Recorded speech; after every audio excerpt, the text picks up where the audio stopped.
county seat. I'm your host, Chad Booth. Today we are privileged to have a half hour to spend with Congressman Rob Bishop. The congressman has not been on the show for a while, but it's been a while. It's not been his fault. It's probably been ours. And thank you for taking the time to speak with us for a while today. No, my pleasure. Thank you for inviting me. So, you know, the last time a lot has changed. Last time sage grouse was the big issue when we were having discussions, and that seems to be kind of quiet right now.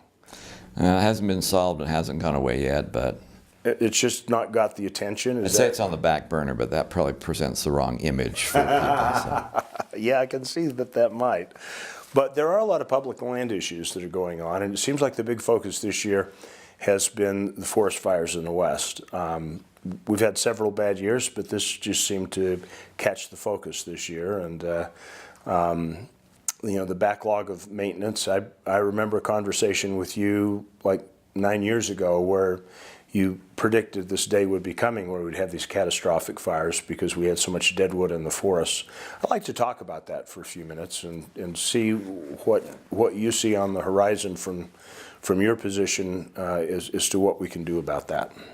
Well, the forest fire issue is one of the things that's frustrating to me because it is solvable and we're not doing it. And unfortunately to me, and I don't want to be critical of people who live east of Denver, but I'm critical of people who live east of Denver. The forests that we have in the eastern part of the United States primarily are run by state and private individuals, and they are extremely healthy because they thin them at regular intervals and they keep them in great health. They very seldom burn, and when they do, it's not as intensive as the ones we have. In the West, they're almost all federal lands. Ironically, especially up in Idaho and the Pacific Northwest, where you do have a lot of native tribes, as well as states that have forest lands, their forest land seems to be much healthier than the federal one. But that's where all the destruction is happening, simply because the Federal Forest Service cannot manage the land. Their goal is to treat about 20% of all the critical habitat areas, to thin them out, to help them with the restoration. 20% a year. They get to 2% a year because they are inhibited and prohibited from doing their actual work. So we went to them during the Obama administration, to the Forest Service, and said, what do you need to actually get your work done? And they gave us a whole list of things that would be helpful. Then when the administration switched, we went to the Trump Forest Service. They gave us the same list. So that was in the Westerman Forest Resiliency Act. Bruce Westerman from Arkansas is actually the only professional forester in Congress. He got his degree from Yale. They have a Yale Forest School. Wow. Yeah, who would believe it? So we went with that, and unfortunately, though, most of those things that were in that bill are being objected to by special interest groups back east because it would, in effect, limit the amount of litigation that can be done. There are a whole bunch of interest groups out there that make their money by suing the federal government. There is one that boasts that they sue the Trump administration once every 10 days. So they're the ones that did not want many of the things that the Forest Service was telling us in both administrations, that they need to actually move from that 2% to that 20% level. And that's the problem we have. We are still arguing in the Farm Bill that has yet to pass. That is still on topic. It's part in the House version. It's not in the Senate version. We're trying to get as much of that in there, primarily to allow categorical exclusions so they can do their thinning process faster, they can do their reforestation faster, and they would not be subject to lawsuits in doing it. That's basically what we're attempting to do. If we can't do that, we're still going to have the same kind of catastrophic fires that we see right now. You can't eliminate fires altogether, but you can limit how bad they are. So when Gifford Pinchot started up with the Forest Service, the idea in the early years seemed to be that the proper management of the forest could actually contribute to the Treasury of the United States by doing logging. But I don't see that they contribute to, because there's not enough logging done anymore. No, that was his sole goal. He basically said, I want a Forest Service, federal forest system, not because it's beautiful and not for the critters, as he called them. Mm-hmm. It was to provide wood for homes. It was to provide logging so that you could actually construct stuff and to control it so there wouldn't be a total annihilation of a forest, but do it in a logical pattern. Unfortunately, as time has gone on, there have been people who think that an old growth forest is pretty and a cut tree is ugly. Therefore, they have inhibited the ability of actually managing the land by thinning them and other kinds of treatments and the kinds of reforestation efforts you have. They basically stopped the Forest Service from doing the job it was originally intended to do. So the detractors would tell you, well, you can't, logging's not going to help that much because you can't log that much of the forest system in the United States, and you'd still have the same problem you've got because you can't get to most of it. Is that a true statement? No, the only problem we have, the only problem we have right now is the marketability of it. We have too few mills left. Like in Utah, I don't think there's not a mill left in the state of Utah. There's there one in Panguitch that I'm aware of. It's a small one. I thought that had closed down, but if it's still there, that's cool. Idaho still has about 8 large ones and 16 smaller ones, but the problem is to get the material to those mills is very difficult, simply because we have shut so many of them down with this idea that we don't want to log anything in our forests. So there's a thought out there of having a stewardship program where you basically have a community stewardship program that kind of works like a grazing allotment, but it's forest, and then the communities have an end goal of what the forest is supposed to look like, and then they get to take care of everything, and then they can put mills in, and they're supposed to be over, like, the concept is to make them 20 or 30 years in length and renewable. Would that help solve that problem? Big time. Big time. There is, in the omnibus bill, we got some other language to help encourage, I think what we call it back there is good neighbor authority. So allowing the states to take over management of many of these areas so that they can actually do the process in coordination with the Forest Service to try and do it. And basically it's because the states aren't sued as often as the Federal Forest Service is. I'm sure those special interest groups that make their money from lawsuits will eventually find out what's going on and start suing states. But for now, it's very effective, extremely effective in Idaho. They're trying to move it over into Montana. Some of the counties in California are moving forward with that specific process. It is positive. It's making a difference up in those areas. And because it's a collaborative effort at the local level, many of the conservation groups are on board with it. Now, what is it, the Quimby Library in California? I can't remember the name of the group. They did that, and once again, they were moving forward. The entire community was there. The environmental community was involved. Everyone was happy, and then some interest group in San Francisco sued and shut it down. That was a decade ago. It still isn't up and operating yet. Excellent. Well, we're going to take a quick break. We're going to change gears, but kind of keep the same theme about states being involved. We'll be right back with the county seat.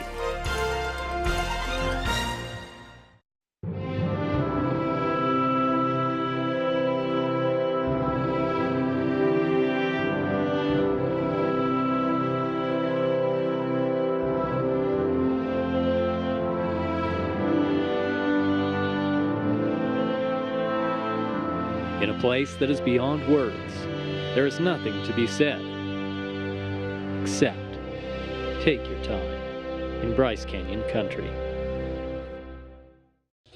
If you're looking for gold at the end of the rainbow, you'll probably be disappointed, because in PIUTE County, the only thing you'll find at the end of a rainy day is the promise of adventure. Highway 89 is your access point through Marysville and the historic trails of Bouillon Canyon. Find yourself in the mountains one minute and the desert the next as you follow in the footsteps of the pioneers. Whitewater raft, fish, hike, all within a few minutes of a comfortable bed and a warm meal. Find out why the world has made PIUTE County its off-road destination. PIUTE County, the place where the rainbow ends. For 7 years, Utah's Community Voice has been the county seat, a program that looks beyond politics to spotlight the issues and stories that really matter to you and your community. Now you can help set Utah's agenda for the future by joining the conversation. Become a county seat sponsor and help support those conversations that are critical to the future of state government. Contact us at 801-947-8888 to make your contribution to help the voice of Utah be heard like never before. What would you do with an extra day in Utah Valley? Explore the Wasatch Mountains? Snap a family photo at Bridal Veil Falls. Cool off on Utah Lake or the Provo Rivers.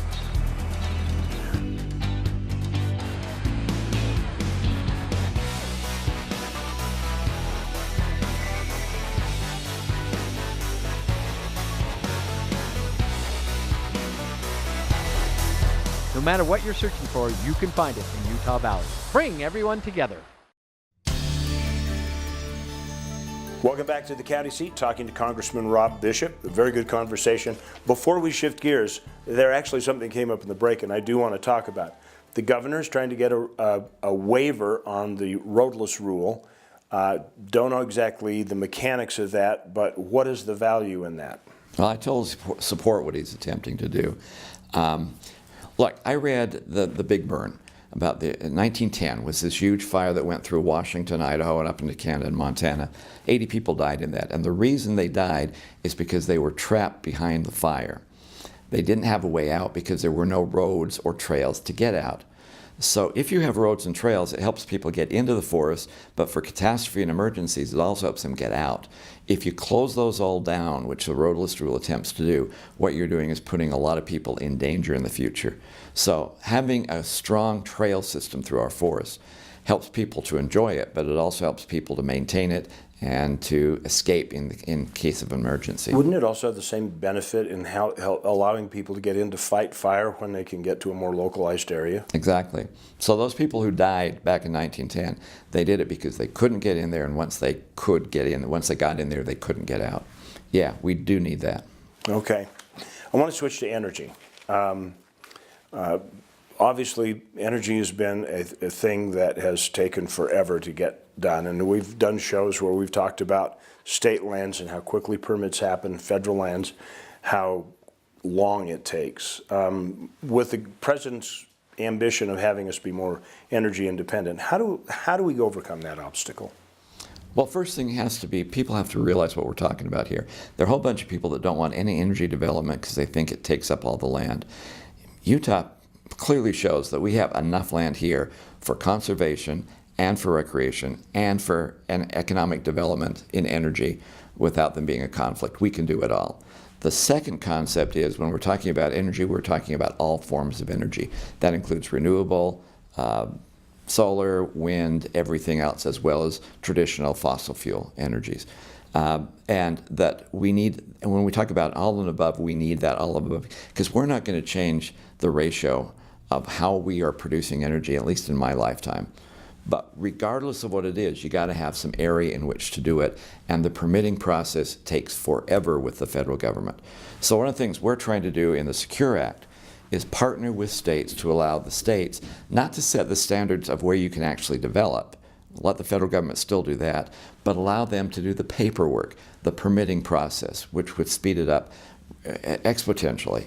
For anyone who wants to come in and actually develop and provide the jobs, not only the resources for our nation, but the jobs in the local community, what is important for them is to be up and working so they're actually producing and making a profit.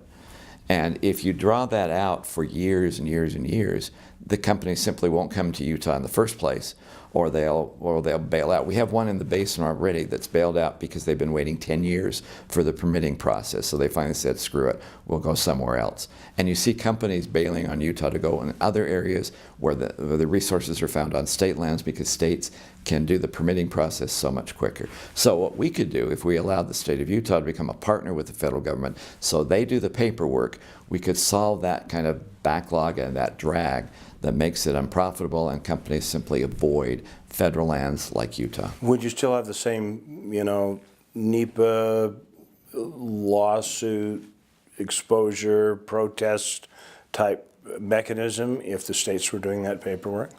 Once again, yes and no. The standards would be the same. You wouldn't change any of the federal standards that are there. The process is, and you wouldn't change NEPA either. The process is, as you do the permitting quicker, you limit the amount of time in which people can actually sue. So yeah, there would be fewer lawsuits simply because you're making a decision and getting on with it.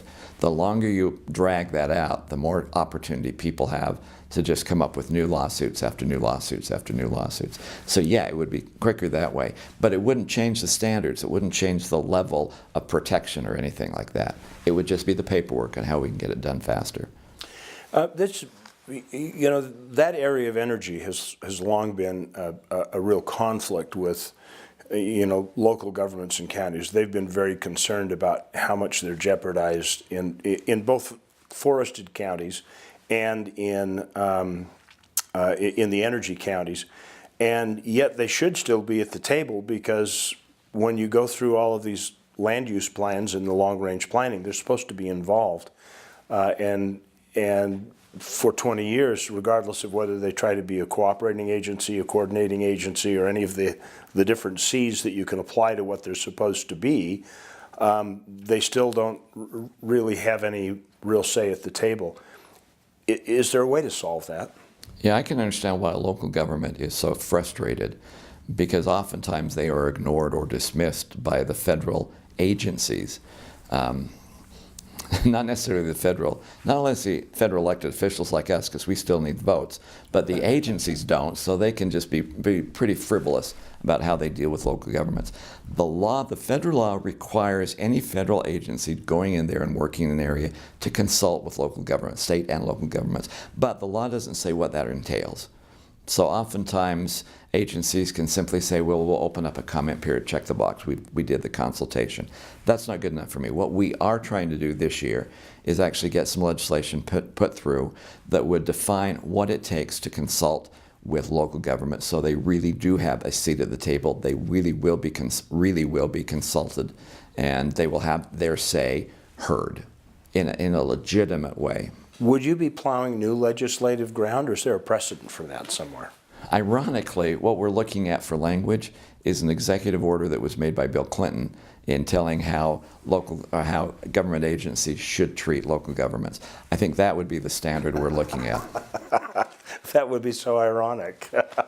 There would be a nice touch, wouldn't there? It certainly would. We're going to take a quick break. We'll continue our conversation with Congressman Rob Bishop when we come back on the county seat. Antelope Island State Park. Think of it as a treasure island because of the unique activities and treasured experiences you'll enjoy there. Join the fun and excitement of the National Parks Band overlooking White Rock Bay on Saturday, September 22nd. Bring your chairs and friends to Antelope Island State Park for a beautiful evening concert by the National Parks Band. Tickets at friendsofantelopeisland.com. Discover nature, buffalo, historic Gar Ranch, and more at Antelope Island State Park. Visit plaindavis.com/antelope today. The Utah Farm Bureau began as a collection of farmers supporting each other to raise the food we enjoy. Today, Farm Bureau membership encompasses everyone, whether ranchers, growers, or just everyday folks like you and me. Members enjoy discounts on items like vehicles and ATVs, or insurance that's very affordable. You don't have to be a farmer to join, and dues are small, but together we make a big difference in keeping our food supply local and abundant. Join Utah Farm Bureau.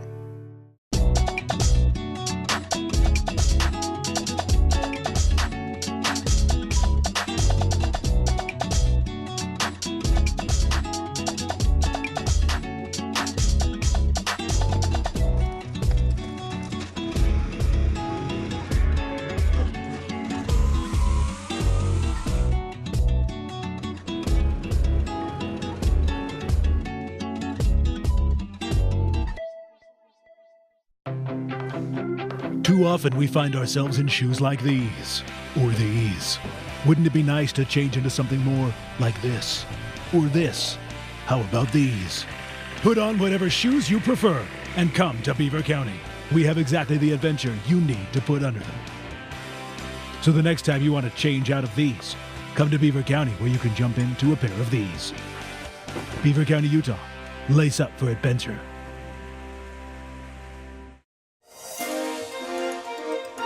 Welcome back to the county seat. We're talking to Congressman Rob Bishop today, and a long overdue conversation. It's an interesting timing that you're here in Salt Lake, and just in the last few days, a lot of the county officials from around the West, and some of them from Utah, have made their way back with their hand out to try and make sure that PIUTE gets funded again, public payment in lieu of taxes for those strong federal counties that have so much federal land in them. You got some thoughts on that? Are we ever going to find a solution to this instead of begging every year? I don't know. I mean, yeah, the commissioners have come back on their annual PIUTE pilgrimage to get the money, and unfortunately there are still people that think that PIUTE is like a welfare system for the West. It would be much better if people in the West could actually control their own land and their own destiny. That's not going to happen in the near future. So PIUTE is merely the federal government admitting that the fact that they own all the land causes a great deal of cost to the local government that they have no way of compensating for it because they're not taxed. Those lands are not taxed. The good thing about PIUTE is the funding for it has stayed pretty constant. I mean, when I first got back there, the president would always put like $300 million in there or $200 million, knowing that we would bump it up to 3 or 4 so he could look really conservative and we would still be nice to the counties. We've forgotten that game. We're putting about $500 million into it now, year after year. That, to me, though, is not full funding. A lot of people think that's full PIUTE funding. If you charged a property tax on the federal lands, cheapest rate you can find, sagebrush rate, I still think it would generate closer to $1.5 to $1.8 billion that should be what the federal government is paying for the counties, just to maintain the cost of doing business with people who come and use federal lands. What do you think would happen if a county or a state passed either an ordinance or a law that required them to start taxing federal land? Unfortunately, you can't do it constitutionally, but the idea is really good. Or maybe if they would just send the bill back of what it ought to be that they're getting. Now, I know there's a lawsuit right now based on when we changed to make it a permanent fund. An element was left out of the bill. I think Kanab started the lawsuit, or Kane County started the lawsuit. I fully support them for doing that. It's not going to be a big revenue generator, but at least it will force the federal government to live up to the commitments they have made in that particular area. So I'm really proud that the counties have done that. Could they possibly start billing them for services rendered? Hell, why not? Try it. I don't know. I don't know how far it would get. I think, I don't know if you can legally force them. You can't legally force them to pay that. But having it visual on what it actually costs. I mean, for one of the rural counties, just to do a search and rescue on one individual can blow their search and rescue budget for the entire year. And if that's happening on federal lands, especially if the federal government isn't doing a good job in maintaining those lands or identifying those lands or pointing out where the dangerous areas are, which often happens, that would probably be a good thing. I guess the only downside I would see, though, is my fear is when areas of public lands are closed to public access, and if you're going to have public lands, you might as well have the access. It's usually the federal government that does it.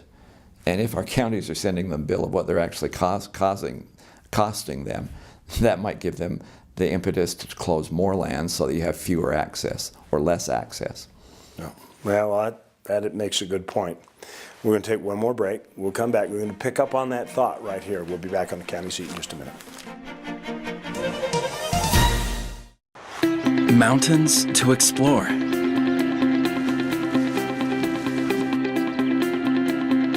Adventure to be had.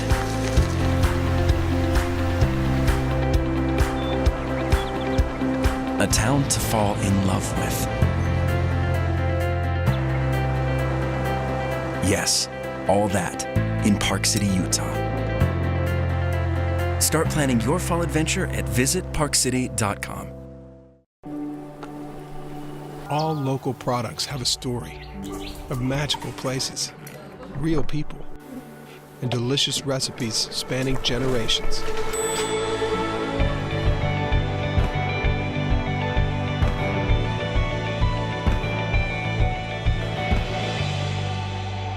So go ahead and discover flavors you've never tasted and friends you never knew you had. Utah's own Discover Local Food. Look south to adventure. Look south to beauty. Look south to San Juan County. Out here, the road goes on forever, and what you'll find will change how you see the world. Climb on your OHV and discover forgotten landscapes and vistas that challenge the imagination. From Blanding and Monticello to the cliff faces of Monument Valley, we're open and ready for you to explore. San Juan County, Utah's Canyon Country. There's a little place on a Utah map where I was raised, where my heart's at, where the sagebrush grows wild and high, and the stars come out at night. Oh, there ain't nothing like being raised in the basin with a Ute reservation, skiing starvation, that Duchesne County life. Welcome back to the county seat. We're talking with Congressman Rob Bishop. We've caught up with him at the Alumni House at Utah State University just before speaking engagement. Thank you again for taking the time. I want to go into the public land bill for just a minute as our last topic. Emory County has worked very hard at getting a land bill together. There are some concerns now from some of the players that perhaps their transportation or access for recreation, they're worried that they're not going to have a no net loss because there's no language for it in the bill. How concerned are you about that? That's a major concern, obviously. We'll need to sit down with Representative Curtis. It is now his bill instead of my bill. And one of the goals we always had is to make sure that when you have recreation opportunities, we guarantee those recreation opportunities. And so if we can put some language in there to help with that, I'm more than happy to do it. We will probably actually try and get that bill out of committee this week, or well, by the end of September at the latest. Mm-hmm. But we have some time that we can actually work with some of those groups and hopefully make sure everyone is satisfied with that. I agree with the principle. If you're going to have public access for recreation purposes, you got to keep it open for recreation purposes. Okay, very good. What other things are about ready to come popping out of your committee? Probably the biggest one coming up this week will be dealing with the backlog. The National Park Service has $11.6 billion in maintenance needs that aren't made, and if you add Fish and Wildlife land and BLM land, it's up to about $16 billion. We're coming up with a new concept that the administration supports, with the idea that the money you generate from public lands should be used to maintain those public lands. So we're going to take excess revenue that comes from energy production, all kinds of energy production, and guarantee that excess revenue is put into the maintenance backlog. So it should generate at least $1 billion a year for the next 5 or 6 years. Well, at least make a dent in it. It'll make a dent in it. Excellent. All right, Congressman, thank you so much for taking the time to join us. We appreciate it very much. It's always good to see you and hear your wit and wisdom firsthand. I don't know if that's good, but thank you for allowing me to be here. Thank you for inviting us into your homes each week. Remember, we are available on social media. You can take this entire interview, share it with your friends through Facebook. We keep it all on YouTube. So remember, local government is where your life happens. Make sure that you're a part of it. Make sure that you're involved. The county seat is the best way to do it. We will look for you next week on the county seat.